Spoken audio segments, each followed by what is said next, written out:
Stand by. Hang on. Stand by. I'm introducing you. Yes. Hello, everyone. Welcome. Who are you? Okay, so tonight's education night is about arc mapping, and to present tonight, welcome to everyone on Facebook. Make sure you like us. Hopefully we get a few views. And to present tonight is Mr. John Gardner. Now, John is a bit of a legend in the fire investigation industry, and he has certainly been working as an electrical engineer for a long time, and he's the go-to man for anything electrical. And we enjoy using his services, and he's used by numerous different organisations, police, fire, certainly a lot of lawyers love him, and coroners, and certainly private fire investigators use him as well. So big warm welcome. He's going to be talking about arc mapping, which is a very controversial, well, not controversial, but certainly a interesting sort of concept that is doesn't very rarely get used, or I hardly ever use it. So we'll see what he's got to say. Mr. John Gardner, thank you. Thanks for that. I was asked to talk about arc mapping because it seems to be it's a bit confusing. Just come into the camera side. Keep coming. That's better. Behind the table. Perfect. Good. Because it's sort of fairly, it's not that difficult, but it's also, it's a fairly theoretical process. It's not really that practical on a lot of occasions. Next slide, please. Okay. I've got a definition. It's a systematic method of using arc damage or methods or thermal damage to cables that have been caused by electricity to locate an area of fire origin.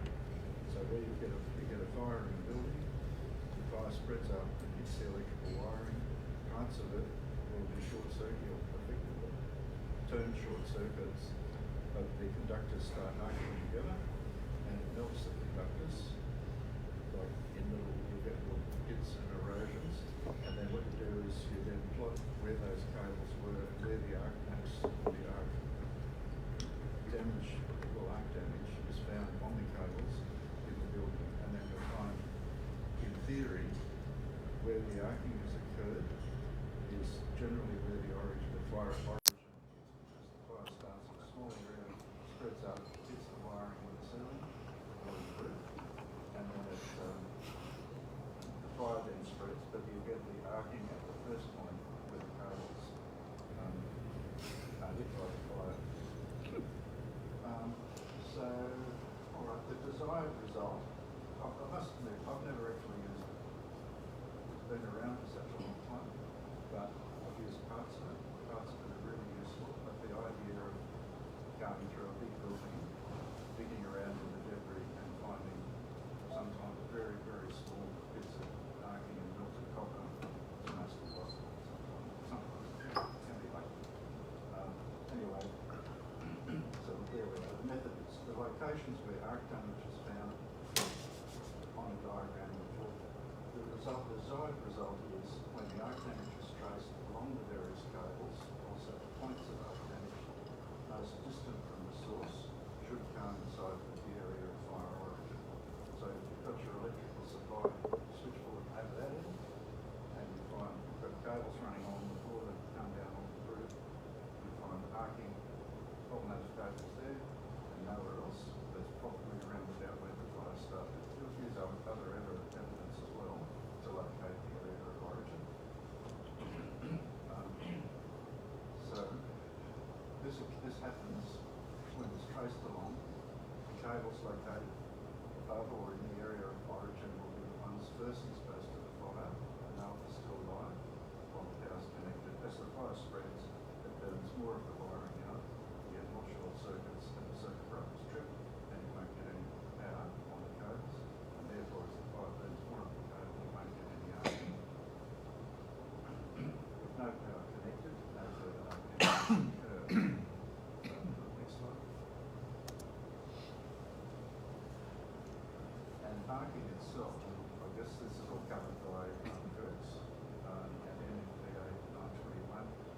process where you get electrical wiring, electrical conductors. So I've got a sample up here. We've got three conductors inside here. We've got a red one, a black one, a green one. The red one is going to be carrying 240 volts. The black one is going to be carrying zero volts because that's a neutral, and the earth is also a neutral. So if that cable's energized and you hit it with a flame, it melts the insulation. We'll start getting carbonisation. We'll start getting current going from the active wire to the earth, to the neutral wire. And eventually, when the carbon burns away, you might well get the conductors just touching together, and the temperature at that point, because you've got electric current going through such a small point of contact, you can get up to 3,000 or 4,000 degrees, and it leaves marks that will melt copper melts at 1,000 degrees, around about. And so if you've got a long run of cable, you go along and you can just feel its damage. That's a small cable. Big cables, I think it's quite visible. It's not always so easy on the small cables. So anyway, the intense concentrated heat melts that, leaves evidence of pitting, erosion, or solidified beads of copper on the conductors. And commonly referred to as arc damage. Some people, Russell Lee in Melbourne, another electrical engineer, just retired, just called it arc melting, electrical fusion. John Gardner, a metallurgist, used to call it electrical activity. So he used to examine wiring and say there's no evidence of electrical activity. He was saying there's no arc damage. It can only occur when power is connected to the wiring at the time of the fire, and can occur progressively. If you get a cable like a long length of this, that if it's running from the switchboard over on that side, over to here, as the fire spreads along, you get your first bit of arcing at this point of origin. That'll shut the power off downstream, so you won't get any arcing down there as the fire spreads. But the power will still remain live in that cable for a short period of time as the fire spreads and cause arcing progressively further along back towards the point of supply. So in theory, you can work your way. You see there's a point of arcing on the cable there, there's another point. This one here is the most distant on the switchboard. That theoretically is probably about where the area of fire origin is. See the diagram following? There we go. Then we're going to get the point where Could use your switch. You what? Prop. Use your prop.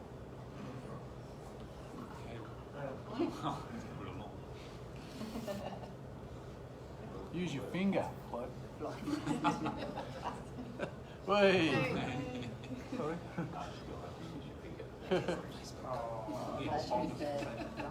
Sorry, this is just a roughly drawn little diagram. In theory, we've got our incoming supply here, main switchboard. This could be a warehouse with an office complex, which is really a very typical building, commercial office with a warehouse attached. One of those latent ones? It's my battery died. Hey, there we go. Oh, look at that, that's a winner. If we have the fire, if the fire starts over there, area of origin 1, we've got 5 cables coming from here all the way down to there to that distribution board at the far end. PV3. That little point of arcing should be the first point as the fire starts. It's a small zone in that little office area. As the fire spreads back this way into the warehouse area, this cable is still live, but you won't get any power going past that because then you won't get any arcing up here, but you won't quite reach that. But as it comes back this way, you'll get an arc flash in there, an arc flash in there, and then probably the circuit breakers will cut the power off, so you won't get any more as the rest of the interior is involved in the fire. So that what we would see then, if these cables that are on the ceiling and they're down on the ground and the debris, you'll see arc damage there, and arc damage way at the top there. So Can you just talk up a little bit, John? They can't quite hear you on Facebook. you'll get arc damage. You'll see that on those their submain cables. Area of fire origin 2. We have a fire start here. Underneath here, these cables are running along the ceiling. The fire spreads up there, hits those two cables there. You get some arcing there. It'll cut the power off on those sections because conductors are melted together. So you won't get any power there. As the fire spreads out in those directions, you won't get any arcing there. But as it comes back this way, it's still live for a little while. You get an arcing there as the insulation burns away there and so on. So that's the theory of it is great. Like this looks pretty straightforward. And you can use other evidence like area of most concentrated damage to locate your area of origin. And if you find, say you've got a concentrated fuel load in one area, concentrated fuel load in another area, and you've got electrical wiring going through those areas, find that where the wiring has got arc damage on it, it's going to be probably where the area of fire origin is, so it coincides with the area of origin. Not so much that one will be just one on the other side, it will be just because of the high fuel load. And then next, there's any questions on that first? Yeah, just one. So when you got, say the bottom there, you got your first arc. Yeah. Wouldn't that first arc close down the whole circuit? No, not straight away because the arcing current is often very low. You've got a high current, you've got a very low current going through a very small area of contact. Yeah. So you've got resistance, current density. So it might only be maybe 5 or 6 amps or something. Probably closer. So one trip board uses? No, because even a power circuit like this, that'll be protected by a 20 amp circuit breaker. You're probably initiating arcing maybe 4 or 5 amps. So you can get a fire start from arcing well before the circuit breaker trips. John, what about your RCDs? That's the point. If you've got a residual current device, RCD, which is the terminology for a safety switch, that will detect leakage to that earth wire. When that reaches 0.03 of an amp, it'll cut the power off. So if you've got an RCD protecting this cable, you won't get any arc damage. So that's a limiting factor. There's lots of other things that limit the use of arc mapping. One of them is that it's got RCDs. In a domestic situation now, the current wiring rules require an RCD on every final subcircuit. That means it includes your hot water system, your air conditioning, your stove. In the past, all those were exempt. And it used to be only originally it was on power points. In 2000 it became power points and lights. The 2018 edition is all final subcircuits, so everything has to be protected. Just in a house, commercial buildings are different. Sorry, John. Do you actually get any arc damage with an RCD? Any evidence? Sure. Yeah, that's right. Except what will happen is, if you get your fire in a house, and if it gets up into the roof, and if you've got your consumer's mains running across the roof, you have a fairly big cable. This is an example. This is 3 or 4 16mm cables. They'll be the ones running from, say, the barge board at the front of the house. That cable will run across the roof space down to the switchboard. That cable will always be live, even if your service fuses and everything are pulled out. And you'll get arcing back along that cable all the way back to the point of attachment, and then the fire goes out through the windows and hits your service cables. There's no fuse protection on the overhead supply coming from the street. You'll get arcing, and you'll see it in the pictures sometimes.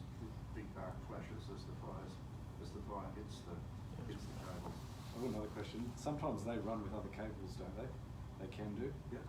And can't you get cross-reference, like cross Yes, you can. energization between the dead circuit to a live circuit with unfused, and then you can get electrical arc damage which has nothing to do with the...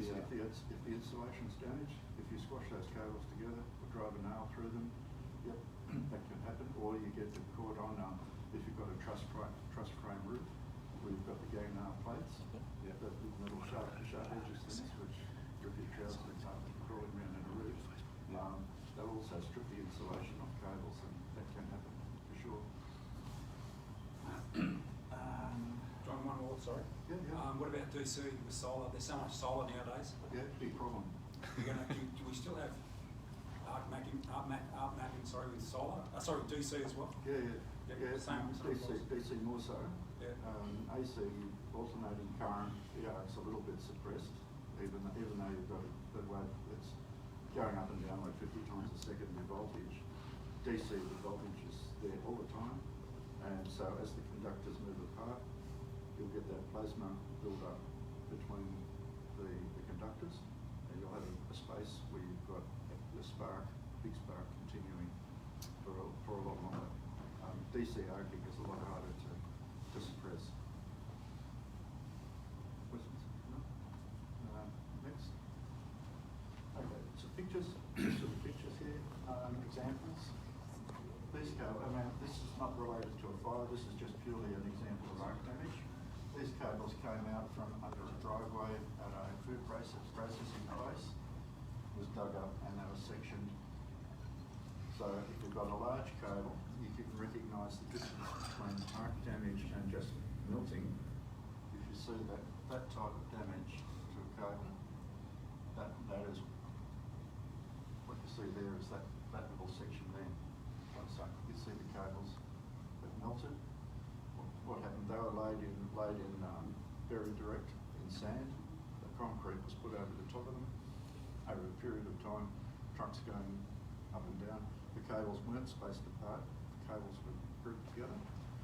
They eventually wore through the different phases, the three-phase supply. It's the same thing. You've got a different voltage on each cable, so that they go and flash under the ground, so that the roadway had to be dug up to get them out. So that is arc damage. It's really very visible, and I've got an example here we can have a look at later. You just look at it and you say, oh, that's arc damage. You know, it's not heat damage. Next slide, please. These are aluminium cables. These came out of a house in Daceyville.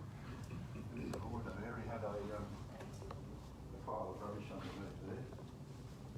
These cables started arcing. The service lines from here started arcing about there and dropped debris down into his material that he had stored there. Petrol and lawnmowers and everything. Yes. I went to that. I went to that one. That was my job. It was my job, Stephen. We actually carried out an experiment at Londonderry. Yes. To prove that it was very, very difficult with the ordinary service lines to actually burn the insulation through. Of course, initially, if you had a fire underneath, it actually took a long time to get that, to get the insulation to burn through enough so that the conductors would have shorted together. But with arcing, that's a sample, that's a close-up. There's the ends of the cables. This is probably a Mascot police station, and that's a close-up here. That's an aluminium cable. They use aluminium cables for service lines. These cables had been installed, and then over the years that tree's grown, and it had been going through that trees, and it was a stormy night, and the tree was moving backwards and forwards, and it was pulling on the cable at that point of attachment, and they started arcing together. Unfortunately, the occupant of the house couldn't get out because his veranda was on fire with all his rubbish. Okay, next. Got a new person to do the slide. Next slide. Oh, here we He's are. highly qualified. Okay, here's an example of arc damage on a small wire, very small wires. These came out of a little double, their little surge protecting device with 2 power points on them. The person in the house had a washing machine and a dryer plugged into it, which was well exceeded the rating of it. But anyway, the only bit of arc damage I have is those two wires there, and there's a close-up view. Can walk in front of the light. That's what you look for, but you wouldn't normally see that unless you had a magnifying type thing, which is, I use one of these, which cost about $30 in JCar. Yep. Good stuff too. Brilliant. Just it's got a little light on it, and a magnifier, and you can just see the ends of that cable. Or ends of the wire, so that's to recognise arc damage on a wire. Try the next one. Okay, this is another one. This is a lot of my work. I wind up getting bags full of exhibits taken from various fire scenes to examine and look for evidence of arc damage or whatever to see whether power is connected or not. This one immediately, I think this is the plug-in, wherever that went, I'm not sure, the terminals. It looked like there, where those cables are frayed, they could have been shorting together or arcing. Next, thanks. As a close-up view, when I use my little magnifier, we see that's fractured. It's not arced. So that wire there was no arc damage. Didn't have any power on it. It was purely damaged by heat. You see, there's no beading or nothing on the tip of that.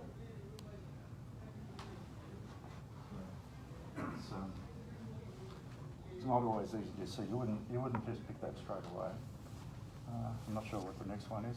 What's it say? Oh yeah, this is arc damage on a power point. Power point's been hit from a fire inside the house. All we've got left is the screws welded onto the bit of wire there. The brass terminals have gone. There's the mounting bracket that's normally, it's a pretty big fire, this one. It's not normally fixed to the studs. So this is an example. You can see if the fire started inside the house, at least by picking up arc damage there, you can say, well, it's probably fairly close to the area of origin. This was actually in a bedroom where kids had set fire to a bed. It was a fatality. And it hit the power points before the fuses had a chance to blow. Like brass, when you've got brass connections, they melt like a lower degree than copper, and sometimes people think melted brass is melted copper and they get confused. Yeah, that's right.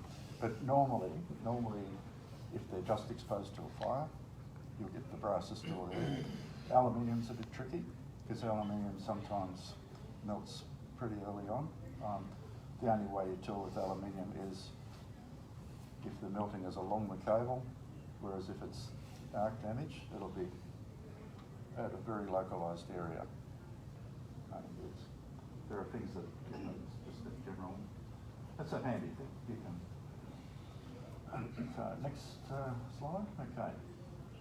Limitations. So it's a good concept, but in my experience, limited application. This is the whole thing as far as using arc damage to identify the area of origin. Relying on it too much is limited because difficult when you've got small wires. So we had quite hard to tell. You get a whole bunch of wires and they start breaking up in your fingers. Well, is that heat fracturing or is that arcing? Don't know unless you look at it in a magnifying glass, and even then. Aluminium cables you've got localised melting that may not always be caused by arcing. The aluminium could be on the edge of a bit of steel or something. Caravan fire, melted aluminium from the side of the caravan dripping onto the copper wires. You look at it, you think, oh, there's arc damage, and it's actually the aluminium as an alloyed. I guess that's the word. Alloying the conductor. And it, lowering the temperature. Yeah, that's right. And it's got all the symptoms. It's got melted ends. All that looks like arcing, but it's not. John, just on that point with alloying of copper conductors, is it not true that if you're looking at that and you're seeing the conductor with what appears to be aluminium on it, and it's a small conductor, you would become suspicious that it may be the alloying that's lowered the melt temperature of the copper? Yep. Yeah. Yeah. You get the same thing with lead flashing as well. Yes. And zinc coating. Yeah, that's right. Where the galvanising, yep, that's right. Yeah. So it's a little bit of a grey area. You can say, well, it looks like it could be arc damage, might be arc damage, but not always you can tell. During firefighting activities, if you've got the whole roof come down on top of all the wires and the debris, well, just by shoveling stuff around, you're going to lose often very small, subtle bits of electrical damage. In a large dark fire scene, you can't see it. It's too small. You've got to actually get the wires out, have a look at them in a good light, and then, unless you've carefully plotted out where they were at the time, you've just got a big bunch of wires in the boot of your car. Doesn't mean anything. All it means is that if there is arc damage, just means power was connected to the wire at the time of the fire.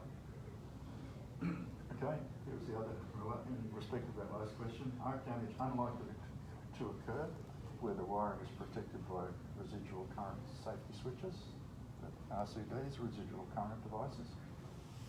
Fuses are really good because fuses actually take quite a long time to blow, and you can get quite a bit of arcing before. The fuse will withstand overloading 50–80% for quite a, or hang on for a little while before they burn out. Next slide, please. Getting to the end. Okay. All right. The bits that I use it for.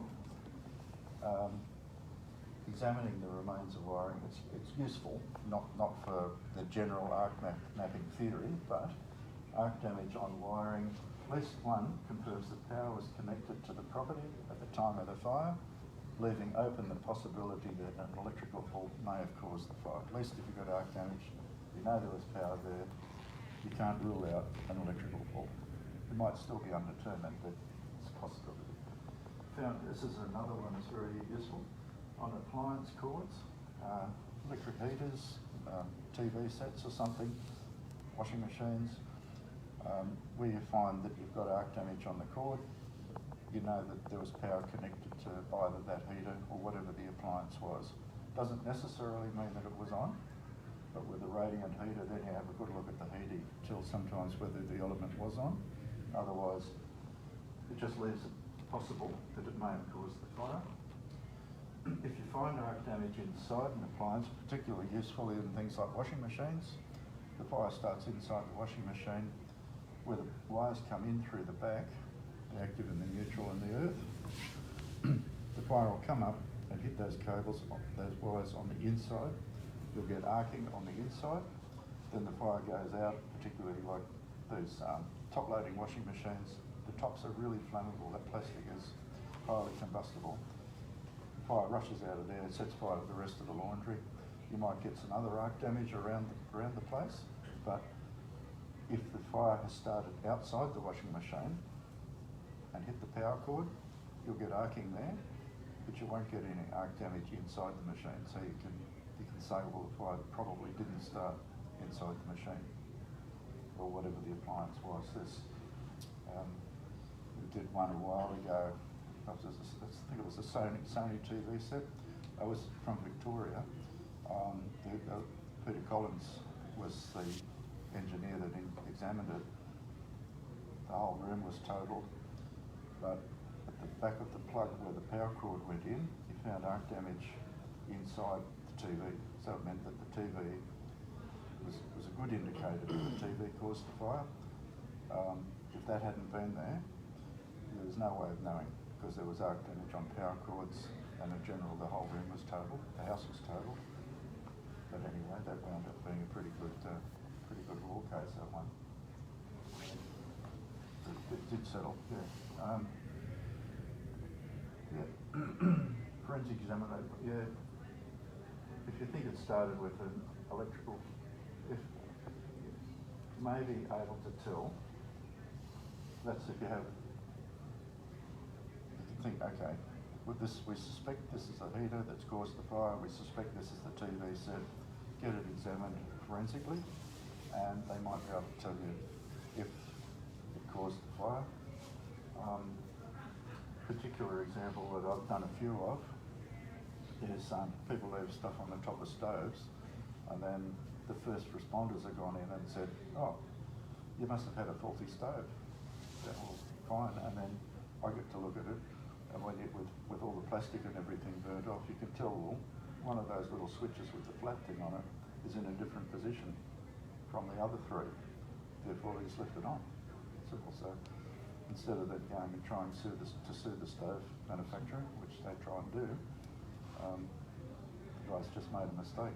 He's either turned the knob backwards too far and come on again, or he's had something on the stove and he's forgotten about it.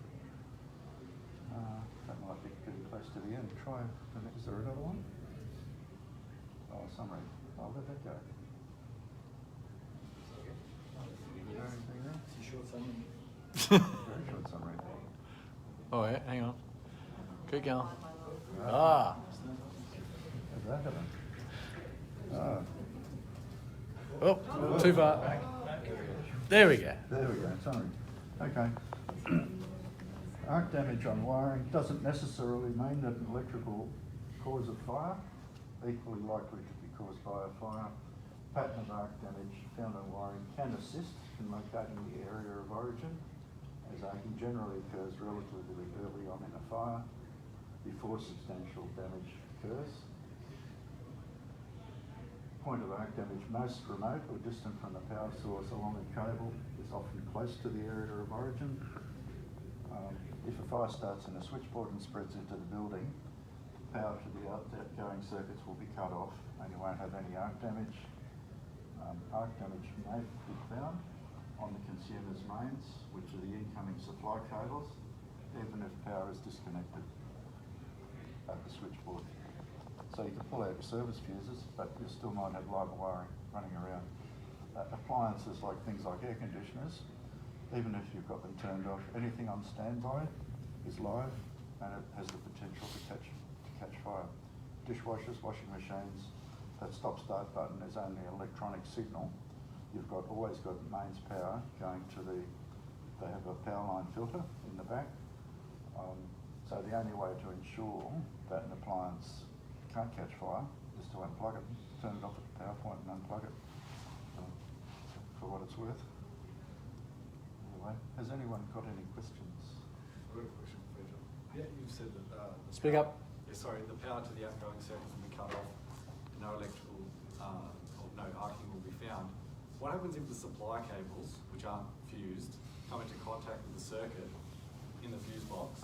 Yep. Can't that energise the circuit? Yep. And can't you get You could electrical do. arc damage all over through that circuit? You could do. You could And do. then people will think, oh, if I use arc, Yeah, I mean, no, that's but gonna you've got multiple arcing everywhere then. and that's just going to That's absolutely. right. That's right. So So people have to consider that you can actually get cross current Yeah. from a dead circuit. Most times, consumers' mains and stuff are run as separate cables. So unless you've got a big like 4-core cable, mostly they're run side by side or in trefoil where that you've got them like taped together. Yeah. Just run along on top of the rafters and that sort of thing and back down. But yeah, if they sit on top of final sub-circuit wiring, particularly with all the insulation and stuff that's been going in, you can have your light circuit wiring squished down on top of consumers' mains. You get a little bit of heat from a lamp coming up through the ceiling. That could cause the insulation to melt. Yeah, it's not an exact science. Very inexact. But in that scenario as well, you're only gonna have arcing through the house as far as the first cable is cut. No, what I'm saying is it's going to re-energise the dead Yeah. circuit. And then that's going to. Yes, but then it will arc only at the first point where the fire hits it and then all the way back, but it's not gonna go, But that could be connected to another circuit, because they all run, Yeah. generally running the same thing. So when a cable contacts the mains, it can re-energise every circuit because they're all in contact with each other at the start. You know what I mean? Well, no, Yeah, I well, can- theoretically, no. Like particularly in modern housing, most of it is underground. The power comes in underground, so your consumer's mains come up into the base of the switchboard, and then you've got the con mains go on to the service fuses, and then your meters, and then your final circuit breakers or fuses. Then the the light and power circuits are then distributed from there. Yeah. There's heaps of possibilities. Yeah. In a large building, you might have what they'll usually do in, say, a big high-rise building. They put the cable on a cable tray running, say, across the basement, and they might even have done one, say, you'll have 8 400mm, 4 actives, not 8 active, 3 actives and a neutral running together, but they'll be spaced apart like that. Sometimes just singly, so they've got a distance between them. But if you get damage to the cable, the cable tray has to be earthed. Yep. You get an arcing there. So good. So, as a checklist for when you may consider to use it, so you need like an incident where, say, a house where the whole house has been almost completely destroyed, all the walls are gone, the plasterboard walls are gone, and so all the wiring, or most of the wiring, has then been exposed to the heat, so you haven't got the insulation in it. And then you've got to, say, inspect the wires from the switchboard to wherever you see that first arc to try and then hopefully correlate that to your area of origin. Is that? I would say good luck with that. Right. Okay. So when would be the likely scenario? So yeah, the only time I've seen it where it would have been useful, I think it might have been the Gymea Hotel many years ago. Yeah. Everything had been stripped out, the roof, everything had gone. You had big cables lying on the ground, and you could see arc damage on these cables on the concrete. Starting from around where the kitchen area was, right. And there's some arc damage at various stages along back towards the main switchboard. Right. So that you could say, well, I mean, a lot of other indicators as well that yep. start in the kitchen. Yep. That's where it's probably going to start. But that's the only time I've actually used it. Everything else I use is I'll look, say, arc damage in wiring inside a washing machine or a dishwasher. Yep. If you get a lot of laundry fires. Yep. And you could say, well, has the fire spread from here and hit the power cord? Mm-hmm. Or has it started in the machine, then gone back to the power cord? So would you give using arc damage then as a less weight in an investigation to, say, like your fire patterns? Or would you give it equal weight? Equal weight. Like, in other words, I've got arc damage here, I'm going to use arc mapping. No, I've got burn patterns here. I'm going to use the burn patterns more or the arc mapping more? Oh no, I'd use the burn patterns first. Okay. And then your arc, because the arcing could also be the ignition source. Yeah. So it could be. I'm not saying arc mapping. It's the theory, and it's described in Kirk's and NFPA 921. Is really only a method of helping to locate the area of origin. Right. You would use that. I would be using the lowest point of concentrated fire damage, the normal stuff. Yep. Burn patterns, and looking where the fuel loads were, looking for an ignition source, and then having a good look at the cables. That arcing there, well, could that have caused the fire? If so, how did that arcing occur?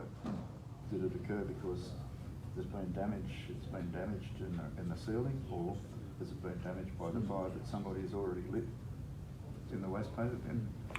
And you talk about your twin and earth wires. Yep. Using that. What about light circuit wires and twin wires? Is that the same? Can you still? Yep. Okay. Yes. Because they're all in the ceiling. That's right. And then obviously the ceiling's the most, Yeah, probably the circuit. damage. This is power wiring, so this looks to me, it could be 1.5 mil, that one. That could be light circuit wiring. Yeah. Power wiring would be 2.5 square mil, might be thicker conductors. I can't tell from this one. But a lot of the fires in the houses, obviously the roof are gone, you still got the walls, but how do you... There wouldn't be any use. Because the fire, yeah. once the fire gets into the roof, yeah. it just rips through it. Yeah. I'll be looking at where the most damage is, say, just under, you might find some localised damage under the rafters, Yep. under the tiles, Yep. or on a joist. Mm-hmm. Or if you've got a downlight, you've got some downlights there. Yep. Has the fire run along under the insulation and hit the joists? That sort of thing, yeah. It's helpful sometimes. Okay. But I wouldn't, I think it's not really, I think when I first sort of read up on it, I thought, gee, this is pretty good. But I'd say I've never used it.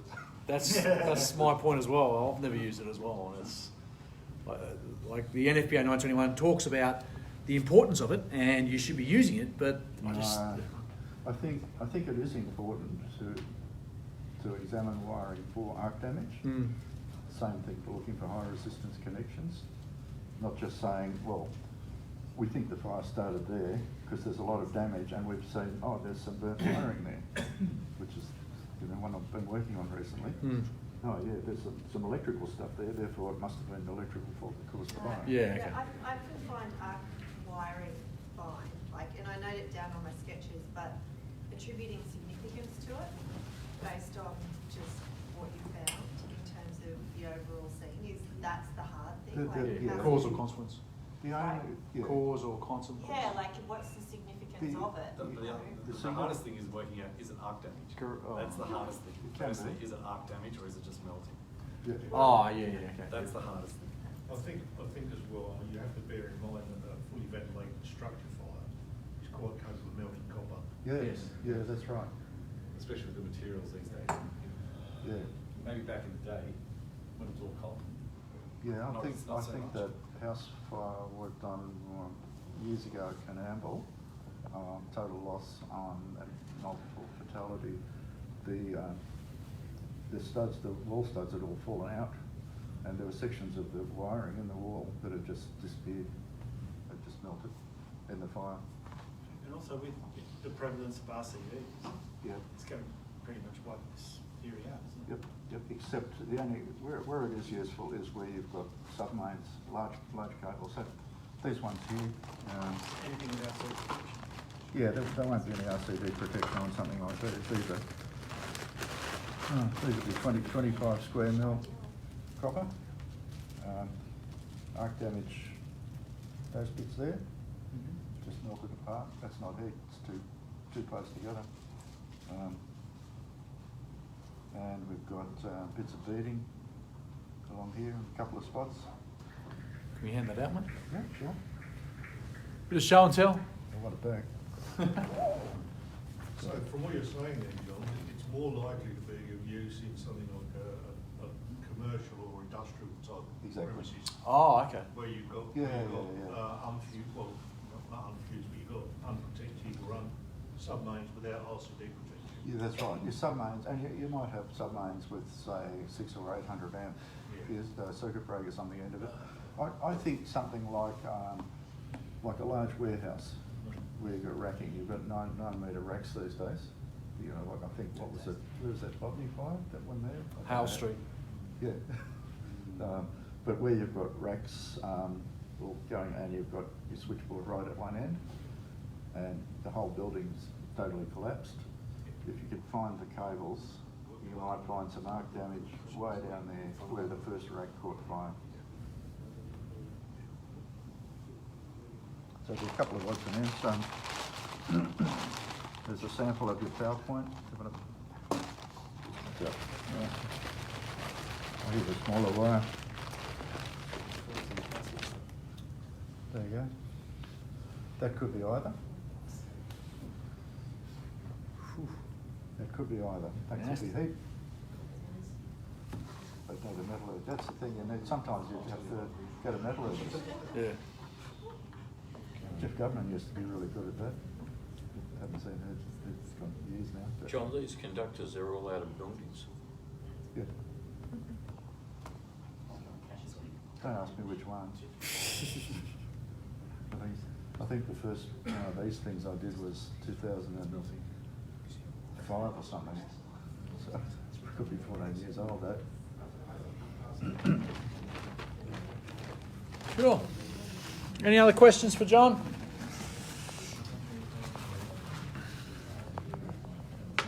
So John, maybe just a general question. With your business, what's your main source of inquiries? Is it mainly to do with electrical appliances, or?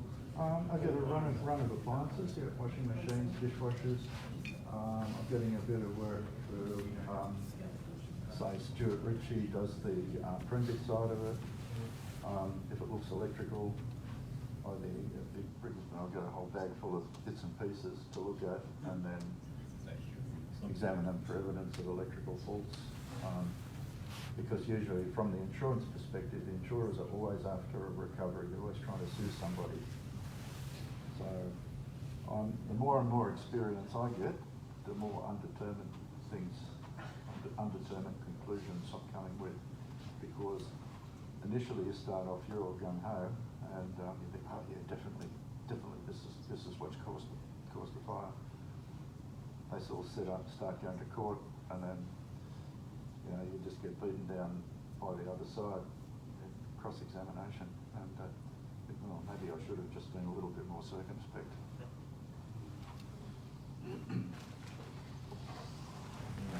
But yeah, I do cars, not many. I try and avoid trucks so that people do them better than me. Thank you. Bob McKay Services.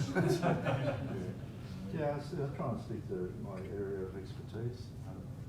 Stay in your lane. Is that what you're trying to say? A lot of the stuff I do now is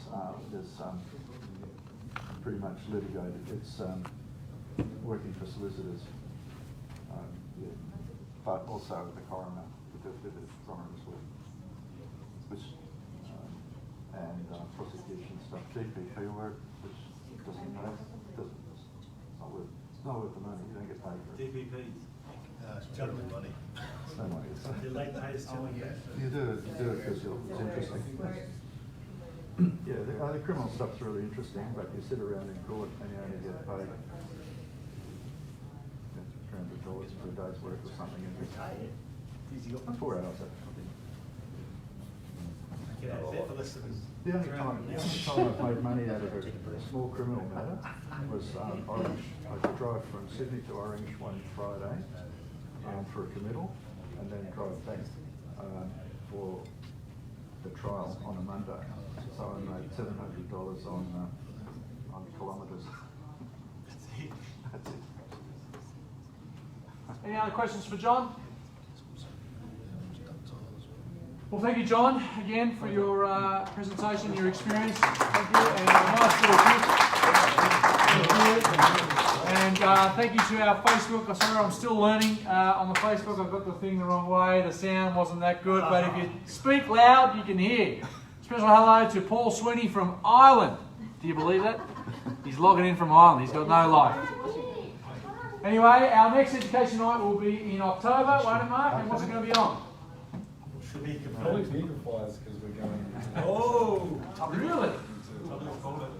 Okay, well, stand by for that one. Yeah, probably vehicle fires thing that we'll be doing.